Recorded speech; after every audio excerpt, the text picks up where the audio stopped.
Mackenzistas, sejam muito bem-vindos a mais um episódio do LegalCast Mackenzie. Meu nome é Ana Beatriz, eu sou a host desse episódio e eu gostaria de apresentar a Carolina, que é a co-host. Oi, gente, tudo bem? Eu tô no terceiro semestre de Direito, faço parte da Liga e você é co-host hoje. Muito legal. Primeiramente, seja muito bem-vindo, Matheus. Você poderia apresentar um pouco mais sobre você e sobre o seu trabalho, por favor? Claro, com certeza. Antes, queria dizer muito obrigado a vocês duas, a Mackenzie, a Liga, por terem me convidado, terem me dado a oportunidade de estar aqui. Eu prometo e me esforço para que seja um episódio legal, divertido, com muitos exemplos, colocar energia aqui para que seja um papo que todo mundo consiga compreender, quem está escutando a gente, não só os atuantes do direito na indústria da moda e propriedade intelectual no geral, mas também os ouvintes, os players do mercado. Acho que vai ser muito interessante e vai somar para todo mundo. Bom, meu nome é Matheus Pereira Cardoso, eu sou advogado atuante em propriedade intelectual, trabalho no Moss IP, um escritório que é fundado por um dos pioneiros da indústria da moda, da indústria da moda não, né? Do direito da moda no Brasil, que é o Cássio Mossi, e acho que o nosso maior diferencial é que, de fato, 95% dos nossos clientes estão na área do entretenimento e da moda, e por isso que eu estou aqui, vim compartilhar. Tenho especializações em diversos cursos de extensão na área, e também tenho especialização em Direito Digital e Novas Tecnologias pela UERJ no Rio, porque eu sou carioca. Muito legal. Matheus, o direito da moda tem sido uma tendência nos últimos anos, principalmente no ano passado, a gente começou a ouvir mais sobre, só que ele não é recente. Você pode explicar quando ele surgiu e conceitualizar um pouco pra gente, por favor? Sim, eu até acho interessante essa pergunta, porque você fazendo ela me lembrou que eu descobri o Fashion Law assim. Eu estava em São Paulo, tinha chegado para trabalhar, e aí eu recebi uma notificação de que tem um evento de 10 anos de Fashion Law em São Paulo. Eu falei assim, nossa, 10 anos de Fashion Law. Acontece que quando a gente olha 10 anos só no Brasil, né, parece muito, mas isso juridicamente falando é muito pouco. Então, por mais que já tenha uma extensão, essa área ainda podemos entender como uma área um pouco nova, não tão tradicional, vou explicar por quê, mas nominalmente um pouco nova, eu gosto de falar assim.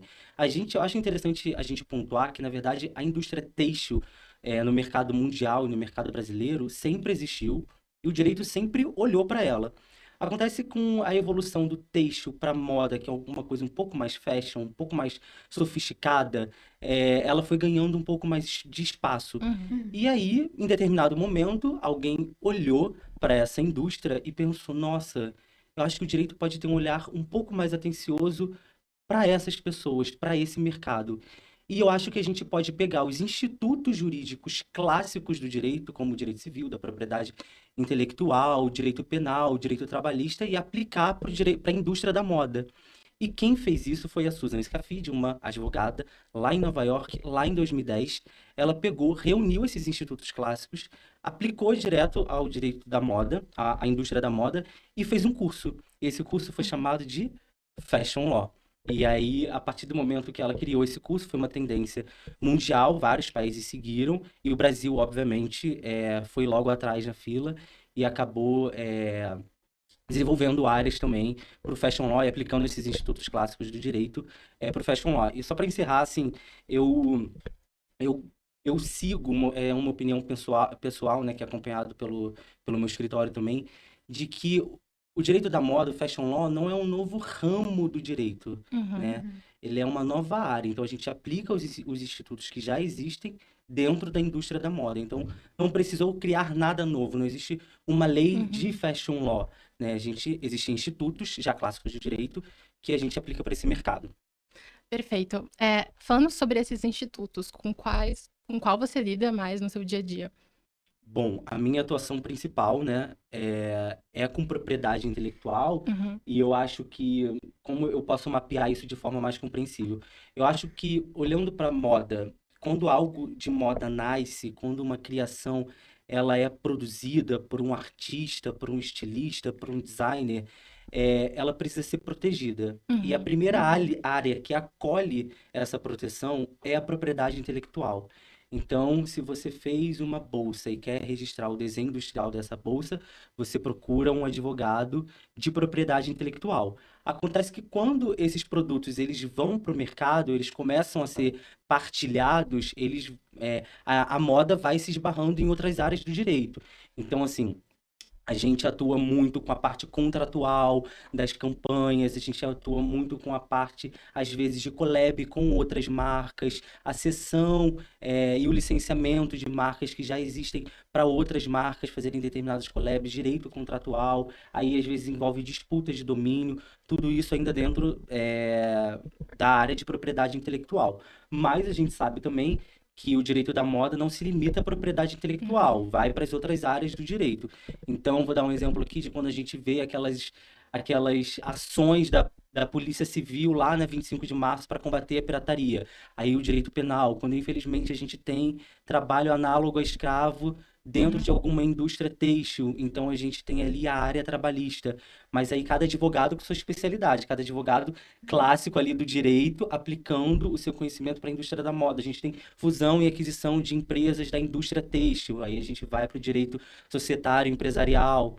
Então, a moda ela vai esbarrando em várias áreas do direito, mas ela nasce na propriedade intelectual e por isso que é impossível você desassociar fashion law à propriedade intelectual.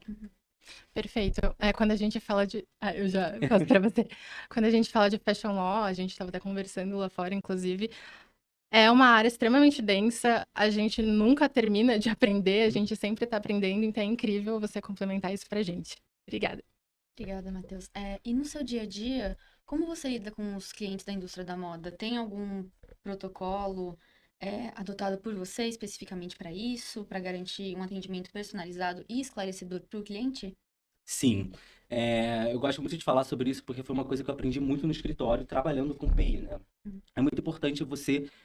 Parece meio óbvio, mas você precisa conhecer o seu cliente, você precisa mapear o seu cliente, você precisa, de certa forma, se possível, consumir o seu cliente, saber como ele está agindo no mercado. E por que isso para a moda é tão importante? Porque eu já falei isso, mas eu gosto sempre de enfatizar. O criador da moda, ele é um artista. Ele tem a cabeça muito fluida, muito livre. Então, você precisa captar essa liberdade, essa coisa artística e trazer um pouco para o direito. Então, você precisa estudar o seu cliente, saber como ele se posiciona no mercado, os produtos e os serviços que ele vai lançar, para você, quando for conversar com ele, você saber quais proteções oferecer, quais mecanismos jurídicos você vai trazer para aquele cliente, para que ele fique protegido, para que ele fique resguardado, e caso aquilo ele tenha algum conflito com outro player do mercado, você saber como você vai direcionar aquilo numa ação judicial, numa notificação extrajudicial, como você vai aplicar isso. Então, a primeira coisa de tudo para você ter um atendimento customizado é conheça o seu cliente, mapeie ele para saber o que você vai oferecer. Porque o cliente ele pode até ser seu amigo, mas ele vai querer saber se você tem capacidade técnica para no momento que ele fizer uma pergunta você saber direcionar. Você falar assim, olha, essa criação que você está fazendo, a gente precisa ter um registro de marca nessa determinada classe. Olha, essa outra criação que você está fazendo, a gente pode proteger por segredo de negócio via blockchain e não publicizar tanto. Então, são vários pequenos detalhes que você vai sabendo ali dar aqueles insights para o cliente. E além disso, é você ter uma comunicação assertiva, né? Eu acho que você falar fácil, você se identificar com o cliente. Eu gosto de dizer que, até contar uma história aqui, quando eu fui entrar no escritório, eu falei assim, como eu vou vestido? Porque eu fiquei imaginando, né, gente, um escritório que trabalha com o direito da moda. E aí o Cássio falou assim, vai com tudo menos terno. E eu falei, gente, como assim? Eu vim do direito do trabalho, eu vestia terno preto, camisa social branca e gravata vermelha. Mas se você for assim, conversar com um player do mercado da moda, ele não vai se sentir próximo. Então, é sempre assim, roupas clássicas, sóbrias, no intuito de você aproximar o cliente, trazer uma linguagem mais acessível, para que aquela mente de artista consiga compreender o que os institutos jurídicos podem oferecer de proteção para aquela indústria. E para aqueles que têm interesse em seguir carreira na área de fashion law, quais seriam os passos mais importantes a serem seguidos para alcançar nessa carreira? Quais habilidades e conhecimentos são essenciais? E como uma pessoa pode se preparar e se desenvolver futuramente para conseguir ingressar nessa área? Legal, a gente estava até conversando isso antes de começar o nosso bate-papo, e eu acho que o direito da moda tem uma glamorização muito grande, né? As pessoas se encantam, e realmente é uma área encantadora, assim, você sentar e analisar uma disputa marcária de um produtor de sandálias, ou uma pessoa ali que vende roupas, é muito legal, é muito interessante, mas a gente precisa entender o quão sério é isso. Então, se você que está aí nos escutando quer trabalhar com Fashion Law, eu te digo que você precisa conhecer e ter domínio sobre propriedade intelectual acima de tudo, tá? Porque, como disse na pergunta anterior, as criações da moda, elas nascem e precisam ser protegidas. E a gente protege essas criações dentro da propriedade intelectual. Então, eu acho que é impossível essa desassociação do fashion law com a propriedade intelectual. Realmente, o caminho inicial para uma pessoa que quer trabalhar, seja ela estudante ou até já advogado, é ter domínio da área de propriedade intelectual. E como você pode fazer isso? Eu vou falar o que aconteceu comigo, mas o caminho que eu fiz não é o único, existem várias possibilidades. Eu sou muito humilde para reconhecer que cada pessoa pode seguir seu caminho, cada trajetória vai te levar a algum lugar. Então, assim, quando eu não tinha noção nenhuma da área, eu comecei a entrar em cursos muito básicos de propriedade industrial e propriedade intelectual que tinham de graça na internet. Então, vou dar exemplos aqui, até de cursos que vocês podem acessar, cursos muito básicos mesmo, que me deram um norte do que seria propriedade intelectual, que foi os cursos do Senai. Dentro do próprio INPI, eles têm cursos gratuitos, você se cadastra lá na plataforma e anualmente eles vão lançando propriedade industrial aplicados a indústrias de base. Então, você vai ter que começar ali a ter uma noção de quais são as proteções, como que você protege uma marca. Dentro de marca tem marca de posição, marca tridimensional, marca nominativa, marca mista. Você já vai ter uma noção. Você vai ter noção também sobre desenho industrial, sobre patente, sobre software, indicação geográfica. E aí você vai saber tudo isso, você vai começar a falar, eu posso aplicar isso aqui para aquele meu cliente que tem uma marca de roupa. Pronto, você já pode falar que você trabalha com Fashion Law. Então, esses caminhos desses cursos, e claro, ser uma pessoa super atenciosa, super criteriosa, no sentido de atenção aos detalhes. Para trabalhar com propriedade intelectual, para trabalhar com moda, você precisa saber os detalhes, você precisa diferenciar uma proteção da outra e saber o que você vai oferecer para o seu cliente. E para fechar, uma dica que eu gosto muito de dar para sempre que vem perguntar, eu recebo muitas e muitas mensagens no LinkedIn das pessoas. Mateus, que você trabalha com moda, como é que eu faço? Eu dou sempre uma dica. Leia o manual de marcas do INPI. Joga lá no Google. Manual de marcas do INPI. Ele vai te baixar um PDF, ele é um pouco extenso, mas ele é super didático, ele é super visual, ele te traz muitos exemplos concretos da indústria da moda. Te garanto que você vai se surpreender. Perfeito. Inclusive, eu fiz 2 cursos do NPI, eles são muito bons, eles são gratuitos, então, assim, Sim. perfeito. Você falou que você teve contato, seu primeiro contato com Fashion Law foi quando você chegou em São Paulo. Isso. Quando que foi? Foi há 2 anos atrás. Certo. Então, você poderia pontuar pra gente como que o mercado brasileiro, o mercado de moda brasileiro se porta com o Fashion Law? Sim. Interessante essa pergunta porque linka muito com o primeiro. O mercado da indústria têxtil e sempre foi muito aquecido, tá? E olhando para o Brasil, o setor da indústria têxtil é uma das maiores economias. O Brasil é um dos maiores exportadores de malha, assim, né? Então, a gente tem um mercado muito aquecido no Brasil para a indústria têxtil e um pouco para a indústria moda, fashion, que tem se desenvolvido agora. Mas eu acho que existe um contraponto interessante aí da gente se observar, porque acho que apesar do mercado ser grande, ser muito aquecido, existe uma dificuldade muito grande desses players de identificar a necessidade deles terem um advogado de propriedade intelectual do lado deles. No momento das suas criações, no momento de fazer a proteção daquilo que nasce.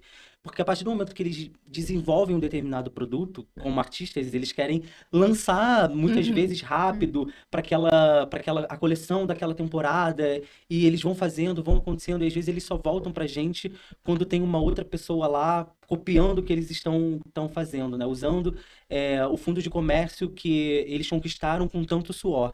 Então, acho que é um mercado aquecido, mas eu acho que o maior desafio do mercado brasileiro pro Fashion Law é você conseguir colocar na cabeça do cliente que ele precisa se preocupar com a proteção das suas criações no momento em que elas nascem.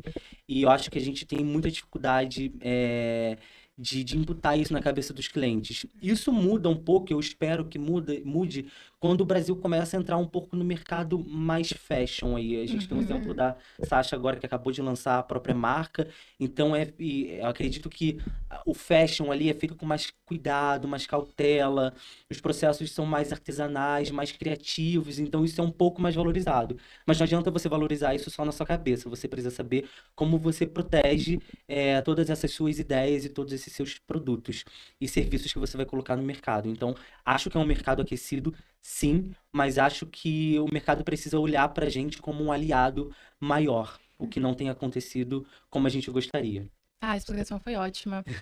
Realmente acontece de entrar em contato com o cliente quando ele já está muito vulnerável perante a uma situação. Porque ele está Exato, vendo a criação dele, que muitas vezes é um bem mais precioso que ele tem ameaçado, né? Então, exato. essa questão de estudar o cliente é essencial também. Perfeito, obrigada. E, Matheus, quais seriam os maiores desafios na proteção das criações dos estilistas e dos designers? E como que você faz para garantir a proteção de todos os envolvidos no processo criativo, fotógrafos, designers, estilistas em si? Perfeito. Então, vou até complementar o que eu já estava falando. Eu acho que o maior desafio é conquistar os clientes, é você conseguir explicar para o cliente a nossa real importância. Quando você coloca isso na cabeça do cliente, ele já sabe que ele precisa de você, ele já te procura no momento que ele vai criar aquela determinada. Dar um exemplo aqui de uma sandália. O cliente criou uma sandália. Então, quando ele criou, ele fez lá o croquis, ele tem todo o processo criativo dele. Isso é muito importante a gente guardar desde o momento. Então, ali o artista está desenhando, eu acho que eu quero que minha sandália seja assim, eu peguei essa referência desse determinado lugar, eu quero esse determinado tecido, porque eu acho que vai compor com essa cor, eu acho que o salto aqui vai funcionar nessa peça, o salto aqui não vai funcionar nessa peça. Então, você explicar para o cliente que essa criação, esse croquis, esse material, esse processo criativo, ele é importante de ser protegido e devidamente datado. Por exemplo, estamos hoje aqui em junho de 2024. Você criou isso em junho de 2024. E, olha, chegou aqui, Matheus, meu advogado, eu tenho isso aqui, o que eu faço com essa criação? Então, todo esse croquis, vamos proteger numa plataforma de blockchain para você ter a prova de que você fez esse processo criativo em junho de 2024? Vamos proteger a sandália via desenho industrial para a gente já ter essa proteção desse desenho? Tá, a sua marca você já tem devidamente registrado na classe que precisa, né? Você lançou alguma atualização dessa marca? Você vai querer lançar alguma marca para essa coleção? Vamos registrar também? E aí você vai imputando isso na cabeça do cliente, vai mapeando ele, vai direcionando ele. Porque um exemplo prático, vamos supor que daqui a 2 anos essa sandália fez um super sucesso no mercado e tem outras pessoas copiando. E aí você vai acionar judicialmente. E chega lá no momento da perícia, uma coisa que os peritos sempre pedem. Pro autor. Você quer perícia? Tudo bem.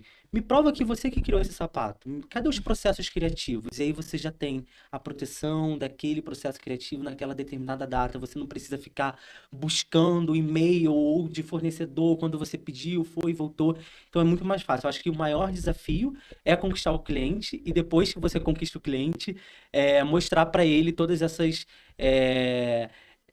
facilidades que você, como técnico, tem conhecimento para oferecer para ele. E quando a gente fala sobre desenho industrial, então eu elaborei uma bolsa, por exemplo, uma bolsa muito diferente do mercado, e eu quero proteger ela. Tá, aí a gente pode realmente se usar do artifício do desenho industrial, né? E o processo de desenho industrial, ele é um pouco mais simples do que o registro de marca, a gente falou que tem um pouco de idas e vindas. Você faz o pedido de registro desse desenho junto ao INPI, que é a autarquia federal responsável por essa análise, e o INPI ele faz uma análise ali sobre os requisitos mínimos e já te concede o certificado daquele determinado desenho, né? E aí, o NPI ele não faz uma análise de mérito se a sua bolsa é parecida com uma outra bolsa do mercado, né? Se a sua bolsa realmente se trata de uma inovação, de uma criação nova, como é um requisito do DI, né? Ele dá um ato meramente declaratório. Então, se um terceiro quiser contestar a validade da certificação do seu desenho industrial, ele precisa fazer isso na esfera judicial. Ele precisa ir para o judiciário. Então, é um pouco diferente, porque no processo de registro de marca a gente tem a oportunidade de apresentar a oposição. Aqui no desenho industrial, não, a gente tem um ato meramente declaratório. E falando de prazo, a gente tem uma limitação no desenho industrial da proteção, né? Igualmente na marca, primeiro você tem o certificado que ele vale por 10 anos e você pode prorrogar 3 vezes esse desenho industrial de prazo de 5 anos. Então, são 10 anos mais prorrogação de 3 períodos consecutivos de 5 anos. Então, soma isso tudo, dá uma limitação de 25 anos, é isso. Então, enquanto a marca você pode prorrogar infinitamente desde que você use, o DI você consegue uma proteção máxima de 25 anos. 10 anos prorrogáveis por 3 períodos iguais de 5 anos consecutivos. Ótimo. E em relação aos avanços tecnológicos na área de moda, TI, como que você lida com a moda digital e com os designs produzidos por IA e quais seriam os malefícios, benefícios e desafios dessa integração tecnológica? Sim, nossa, essa é uma pergunta que a gente poderia fazer um curso sobre isso, falar bastante, então vou tentar ser bem objetivo aqui para que a gente consiga ter uma resposta assertiva. Bom, eu acho que quando a gente trata sobre moda digital, metaverso, existe uma idealização das pessoas achando que tinha isso, né? Metaverso era assim, gente, daqui a 10 anos já tá todo mundo usando óculos dentro de casa, saindo pela rua.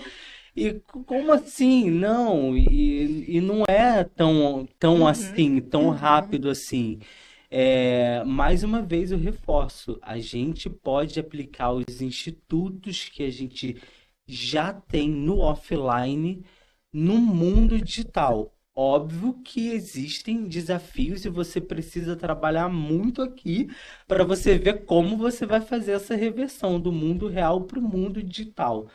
Então, assim, eu acho que o maior desafio do designer produzido por inteligência artificial é a questão da autoria, tá? A gente não tem nenhuma lei ainda específica que fale sobre isso, no Brasil especificamente, mas existe muita discussão e o Brasil acompanha uma tendência mundial de que não existe autoria criada por inteligência artificial por um robô. Existe autoria criada por um ser humano. Então tá, quem usou aquela inteligência artificial? Qual foi a empresa? Qual foi o tanto de ação humana que teve no desenvolvimento daquela criação? Então isso tudo é analisado, mas a gente ainda não tem uma resposta conclusiva. E aí, quando a gente não tem uma resposta conclusiva, o que a gente pode fazer? Eu gosto, quando sempre me faz essa pergunta, eu gosto de trazer 2 exemplos que são geniais que a Nike e a Vans fizeram. A Nike e a Vans fizeram o seguinte: eles fizeram um pedido de registro da marca deles, da marca mista, da logotipo com o elemento nominativo da marca deles no INPI para proteger produtos digitais baixáveis, que é lá na classe 9. Eles conseguiram o deferimento desse pedido de registro e, consequentemente, a concessão. Eles possuem a exclusividade para uso de marca lá na classe 9 para produtos baixáveis. E qual é a consequência prática disso no metaverso, no universo digital? É que se tiver alguém no metaverso usando o produto da Nike, ele tem um certificado dizendo assim, olha, para produtos digitais baixáveis, para que faça download, eu tenho essa certificação, eu tenho exclusividade desse produto, ele não pode estar usando isso Que doideira. no metaverso. Então você Que está doideira. vendo a sutileza de que um advogado de propriedade intelectual pode ter no momento de levar isso para o universo digital? Então, eu acho que é essa sutileza, é isso que faz um bom advogado que conhece o quê? Que conhece propriedade intelectual, vai aplicar lá no Fashion Law, para o player do mercado. Ele vai ter esse insight, ele vai conseguir falar isso para o cliente: olha, vamos proteger aqui, porque se alguém estiver usando isso em determinado jogo, a gente consegue proibir esse uso por conta desse certificado. Sim, Nossa, essa atenção genial. aos detalhes e cuidado e tudo mais para você prevenir que haja conflitos é Sim, essencial. sim. A próxima pergunta também está relacionada. A gente vai falar sobre os NFTs exclusivos que a Adidas e o Juventus lançaram com a In-Betweeners. E a dúvida que a gente tem é qual é a tendência do NFT dentro da moda? Isso está acontecendo recorrentemente? Muito. Perfeito. Posso dizer que a moda é bem esperta para isso, se relaciona realmente com o universo digital. Bom, NFT é um assunto muito complexo, até para quem atua no mercado. Eu acho interessante a gente tentar minimamente mapear o que seria NFT em linhas muito rasas, tá, gente? Nada muito conceitual aqui. NFT é um produto digital que você consegue ter acesso, e esse produto ele tem uma codificação, um token específico, uma sequência de códigos que é protegido via blockchain. Então, um NFT é um produto digital, tá? É uma bolsa digital, é um tênis que o seu personagem daquele videogame vai poder usar e que só você tem. E Uhum. como o NFT ele é um bem não fungível, ele é um bem único, isso tem valor mercantil, isso tem valor no mercado. Você consegue comercializar esses produtos. E a moda pensou: putz, eu posso fazer produtos e criações digitais, eu posso fazer peças de roupas, bolsas, para esse público. E eu posso, inclusive, atingir pessoas que eu nem iria atingir no mundo offline.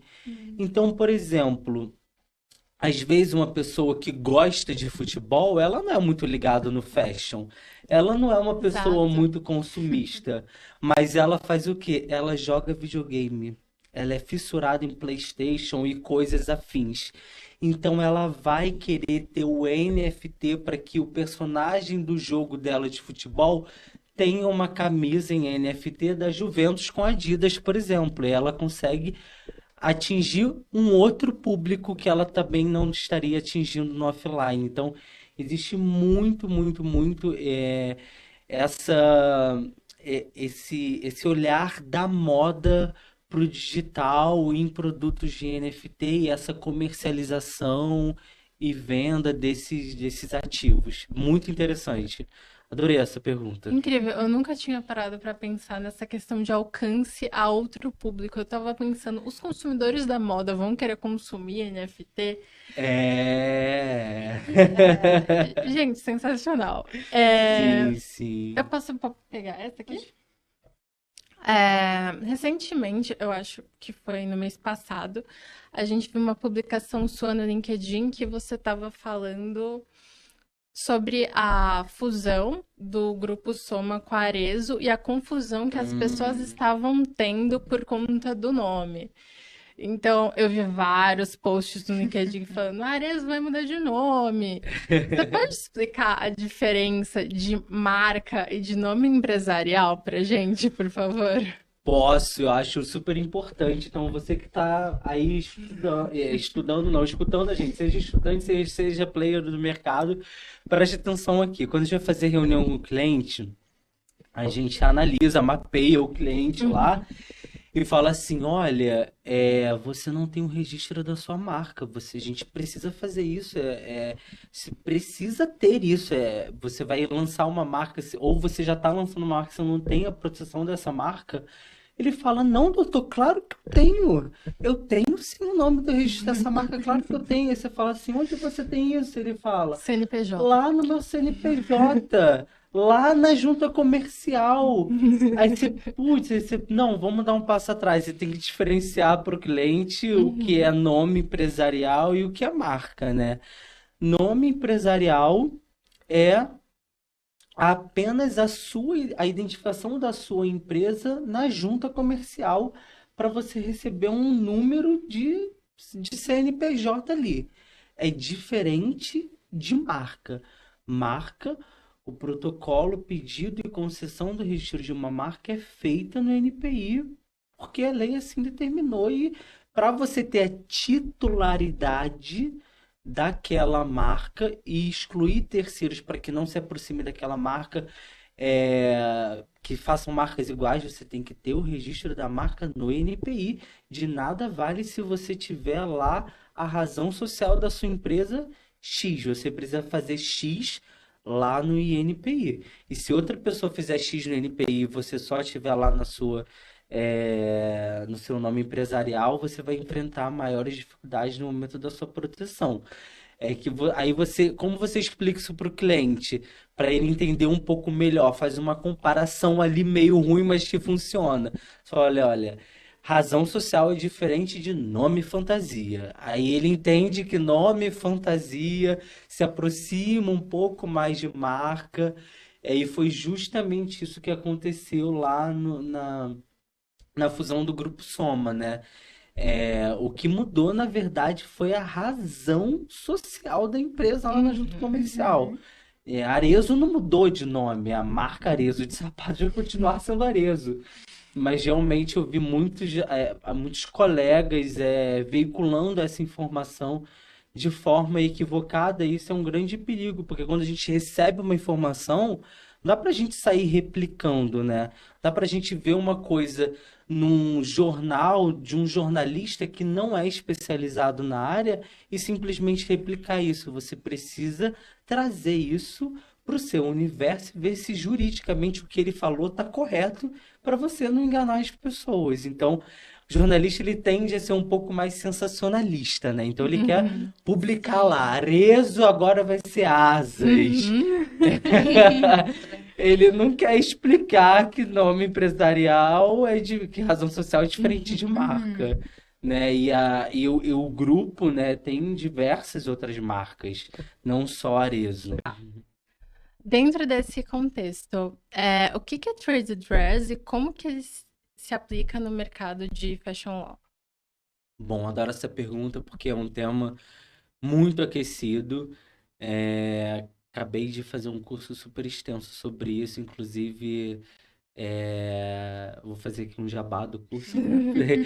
Que eu tô ganhando nada com isso, mas é porque realmente é um curso muito bom da professora Débora Portillo, que é para mim o maior nome de trade dress no Brasil. E ela eu gosto de sempre replicar o conceito que ela dá, né?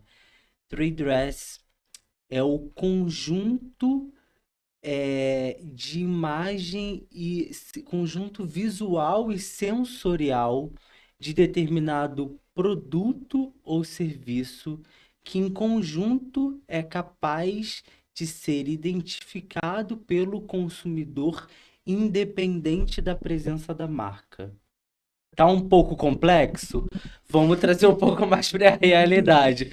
Vamos trazer aqui pro nosso universo. Eu gosto de fazer uma brincadeira quando eu vou explicar a trade dress. Então, eu vou pedir aqui para que vocês fechem os olhos e vamos entrar no mundo aqui de imaginação. Não é na metaverso, mas é imaginação.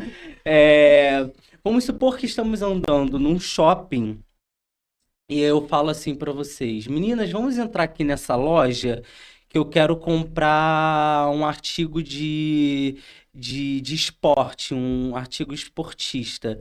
E a gente entra nessa loja, e aí quando a gente entra nessa loja, a gente percebe que essa loja tem uma pista de corrida desenhada no chão, as paredes dela têm tem calma. tênis e sapato. Tá vendo aí, ó? Já descobriu. Você não precisa olhar pro letreiro para saber que aquela loja é a Centauro. Pode abrir o olho. É que ela respondeu tão rápido. Mas A pista de corrida foi. pista de corrida é é característico. exatamente isso. Você tá passando pelo shopping, você sente o cheiro daquela loja, você sabe, é a Farm, Sim. sabe? Uhum. Ela tem um perfume bem característico. Não, mas é o perfume que vai fazer a Farm ter uma proteção de trade dress? Não.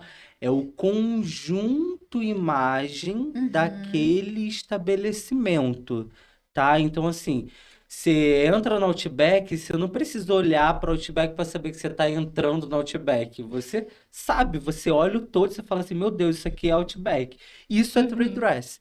Esse conjunto visual de todas essas pequenas características, quando elas juntas, elas identificam um produto ou serviço independente de você olhar a marca.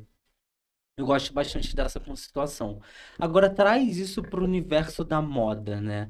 Como que a gente pode identificar um produto tão característico daquela marca que você nem precisa olhar para a marca, nem precisa estar escrito para você saber que é daquela determinada marca. Eu acho que o maior exemplo é o Louboutin.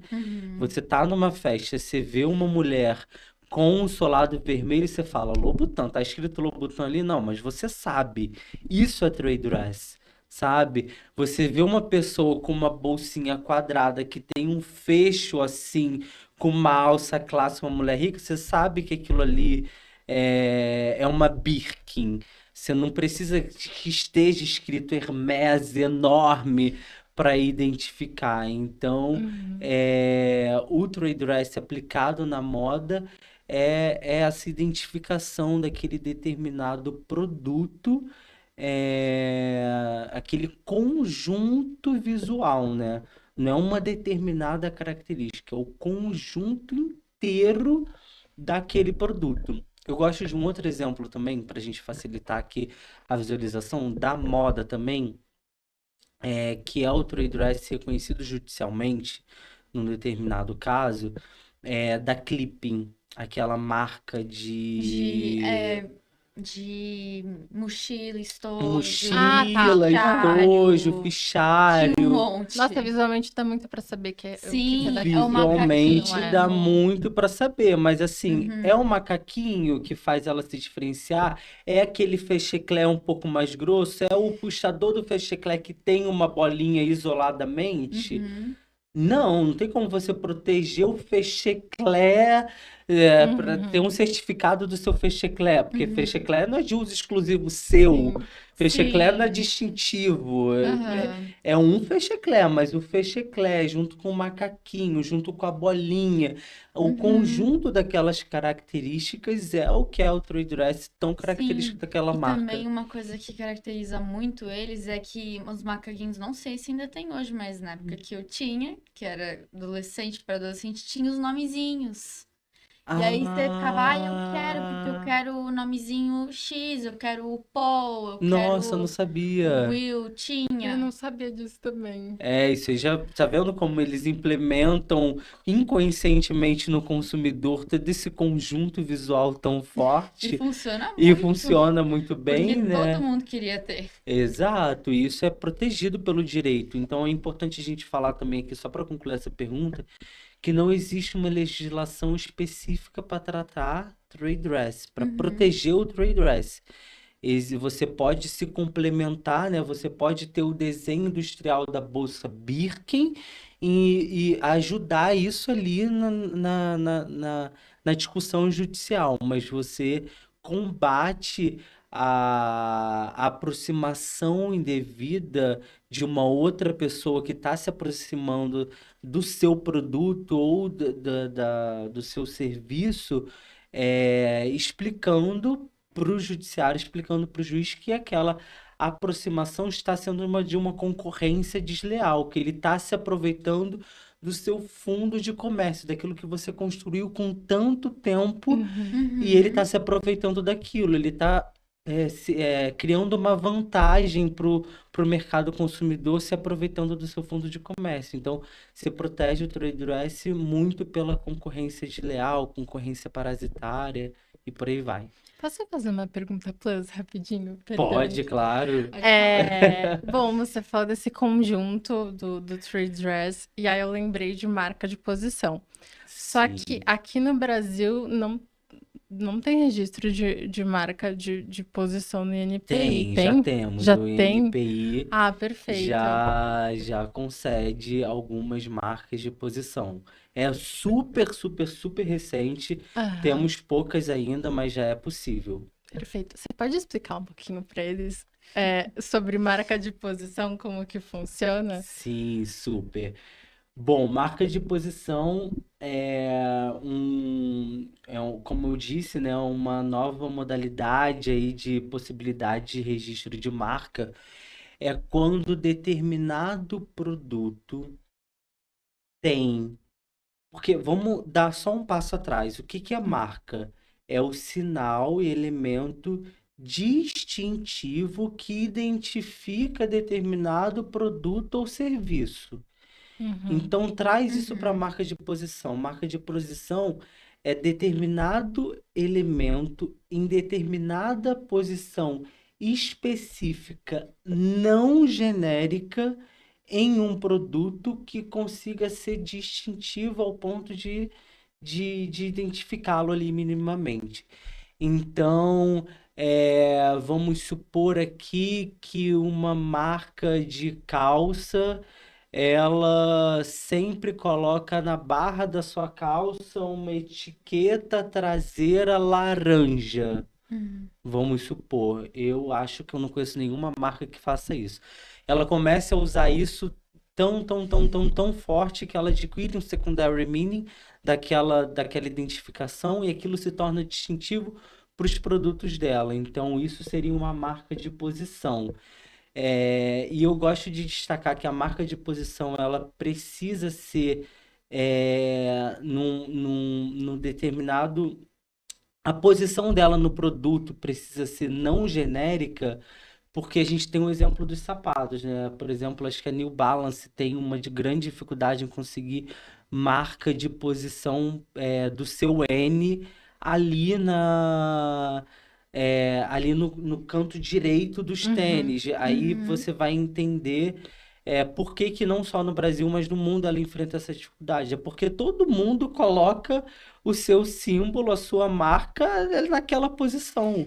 Então a Nike coloca, a Adidas coloca, a New Balance coloca, a Veja coloca, todos os players do mercado usam. Então não é uma posição distintiva, precisa ser uma posição distintiva, né? Uhum. Então, marca de posição, acho que no Brasil a primeira marca de posição a ser concedida foi a Osklen. Ela tem aqueles 3 pontinhos dos tênis, dos sapatênis que elas têm. Tem. Elas têm todos os sapatênis da Osklen tem 3 pontinhos, buraquinhos ali, Uhum. furinhos no bico ali do calçado. Quem faz isso no mercado?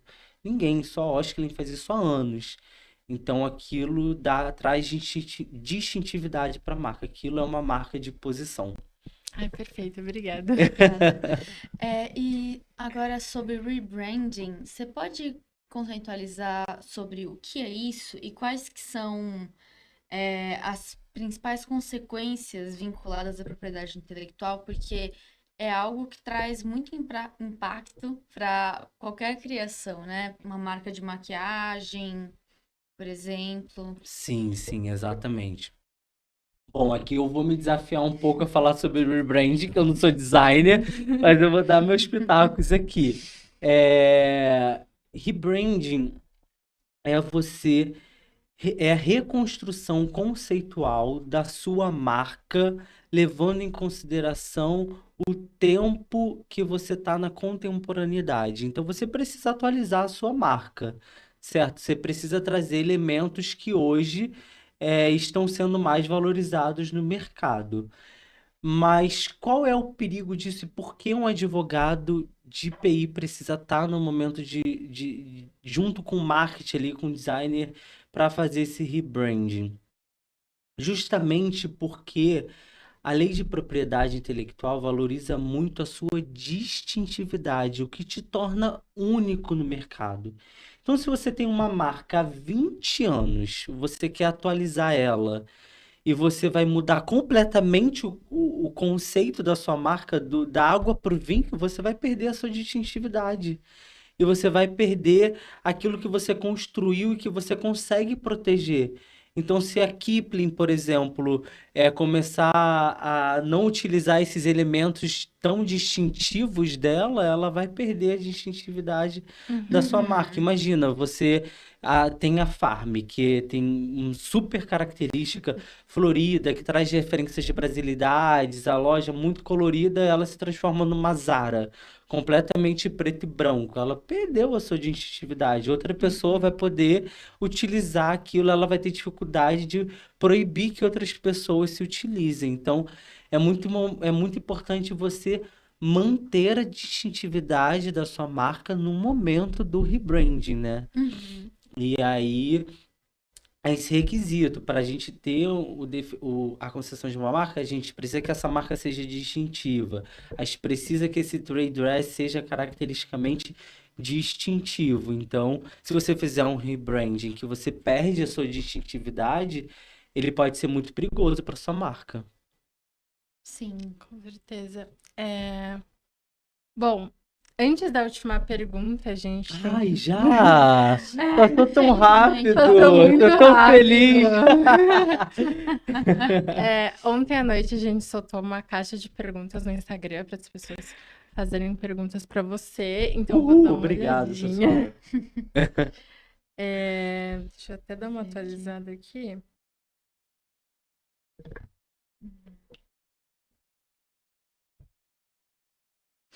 Olha só, 83% das pessoas falaram que elas sabem o que é Fashion Law. E eu fiquei Olha! assim. Só. Tá. O conceito tá se disseminando, que bom. Então, vamos lá pontuar algumas coisas. Muitas perguntas foram respondidas nesse episódio, então Que eu vou pegar. Selecionar. Bom, qual foi o caso mais emblemático em que você teve o prazer de participar? Quem perguntou foi o Pedro Salles Underline. Legal. Vou dar um exemplo super recente, talvez não vou citar o nome da cliente para Sem problema. trazer uma certa privacidade, Uhum. mas eu acabei de participar de um processo de rebranding de uma marca de produtos de beleza e foi super desafiador participar porque a cliente fez de fato uma reconstrução inteira da sua marca, trazendo um novo conceito bem mais atual. Então, a gente teve uma atuação muito grande na nova proteção desses elementos visuais da marca, como que a gente poderia utilizar de todas as proteções que o INPI poderia nos oferecer para que isso fosse registrado antes do lançamento, para que quando fosse lançado ela já tivesse uma garantia. A gente participou muito sobre comprando domínios, né, que é o nome lá do site, o www. Não sei o quê.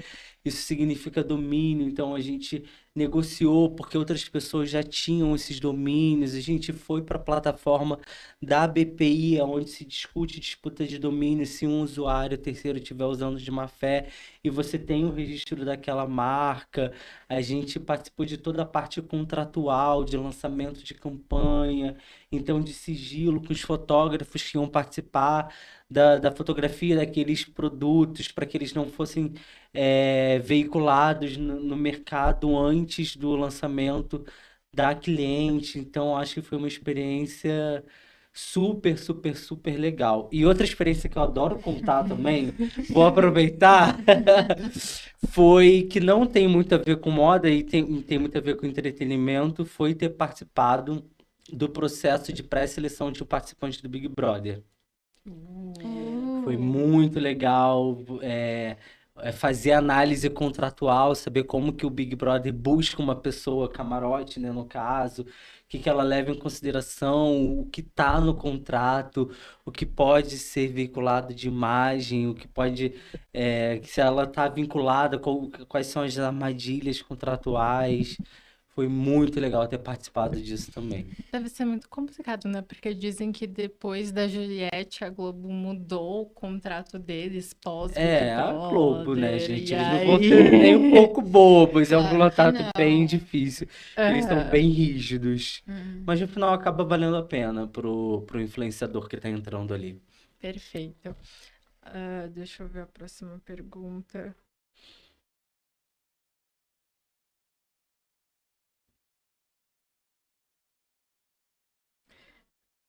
Nossa, o episódio foi rico, entendeu? Porque a gente Ai, que respondeu. bom! A gente Isso é um respondeu ótimo tudo sinal. da lista, ainda tem essas perguntas. Hum, Tá, vamos para essa daqui. Como é o dia a dia no escritório? Eu acho que você pontuou um pouquinho, mas se você puder acrescentar mais. Posso pontuar. Bom, gente, no fundo, eu sei que o que a gente falou aqui encanta muito, mas no fundo a gente é advogado, tá? A gente trabalha ali, ó, escrevendo o dia inteiro e lendo o dia inteiro. Não acho que você vai fazer fashion law, que você vai ficar indo lá nas linhas de produção do seu cliente, Você pode ir uma vez ou outra, a gente faz até algumas visitas, mas não é o habitual. Então, a rotina de um advogado de PI que atua com fashion law no escritório é realmente chegar, analisar as marcas do cliente, o portfólio marcário. Tem uma coisa muito que a gente faz no nosso dia a dia que se chama colidência. A gente vê quais são as pessoas que estão fazendo pedidos de registro para saber se os pedidos de registro de terceiros se aproximam da nossa marca. Então a gente fica lendo a RPI de várias marcas que podem se aproximar com a marca do cliente para saber se a gente oferece uma oposição eventualmente, ou a gente fica Uhum. olhando muito o mercado também para saber se tem alguém utilizando, se aproveitando ali do trade dress daquele cliente para eventualmente enviar uma notificação extrajudicial falando, amiguinho, o que você está fazendo é errado. Pode parar aí que você está infringindo os direitos de propriedade intelectual do meu cliente. Eu tenho um portfólio marcado, eu tenho esses registros. Então, muito envio de notificação extrajudicial, muita negociação, muita parte contratual para lançamento desses produtos. Como eu falei, licenciamento de marca, compra e cessão de marca. E, obviamente, os processos judiciais. Quando a gente não consegue resolver na esfera administrativa, a gente acaba levando a disputa marcária pro judiciário. Então, tem essa atuação também do contencioso. Além das coisas de social media que a gente faz muito com publicidade, né?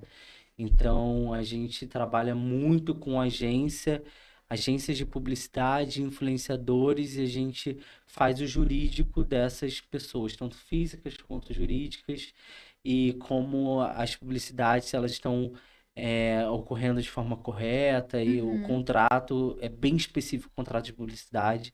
A gente trabalha muito com isso também, é o dia a dia. Mais ou menos o meu dia a dia é assim. Bom, gente, realmente as perguntas foram respondidas, então eu espero que as suas dúvidas estejam Sim. sanadas. Sim, Então, ó, só um esclarecidas. exemplo das perguntas, né?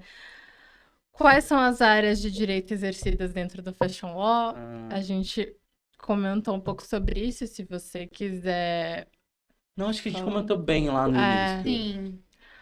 Como fazer uma carreira em Fashion Law, a gente já respondeu também. Falamos. Qual foi o momento que você se sentiu... Relação de Fashion Law com PI. Essa daqui do desafio, que você se sentiu mais desafiado dentro como seria com caso carreira. emblemático, né?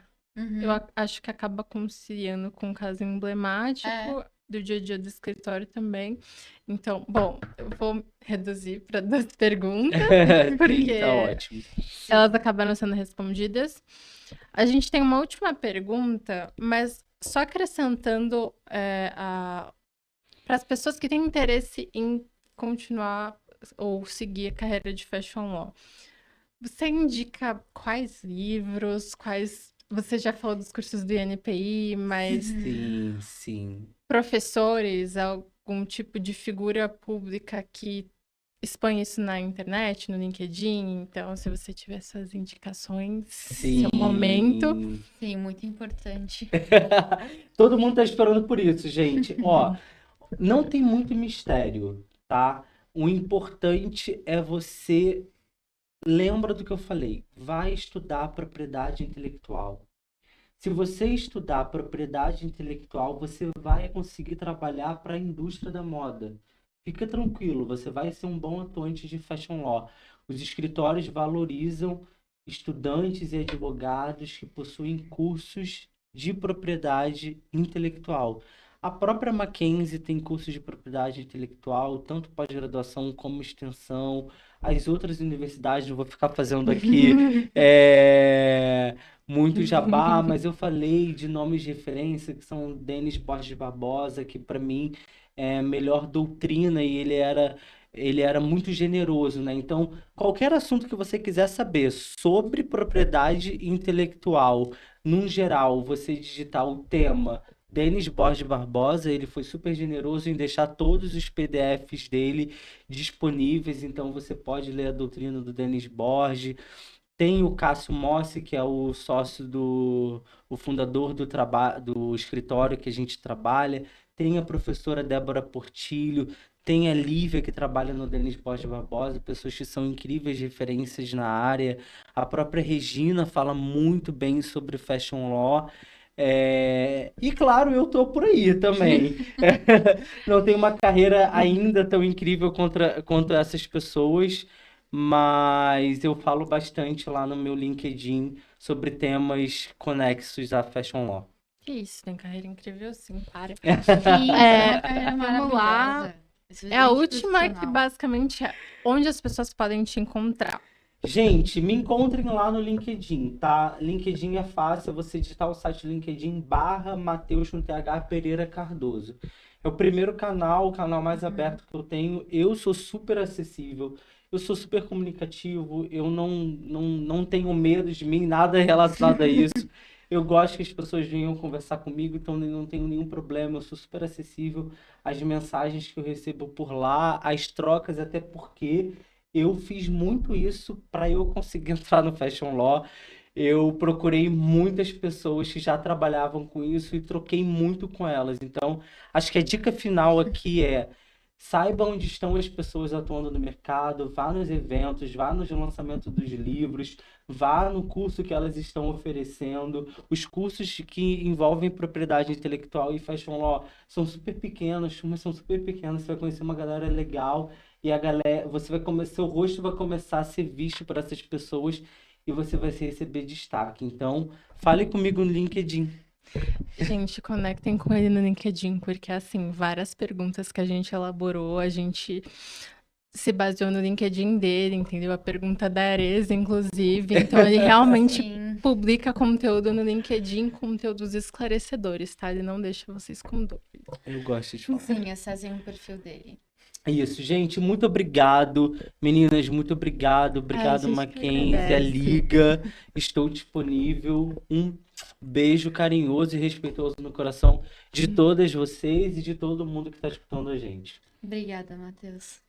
Gente, muito obrigada. A gente vai divulgar o episódio e depois disso vocês podem entrar em contato com a gente pelo Instagram da Liga, porque se eventualmente vocês tiverem mais dúvidas, quem sabe você não volta se você Quem sabe a gente não aprofunda quiser. um tema que estava aqui. Sim. Quem sabe a gente não aprofunda social media law.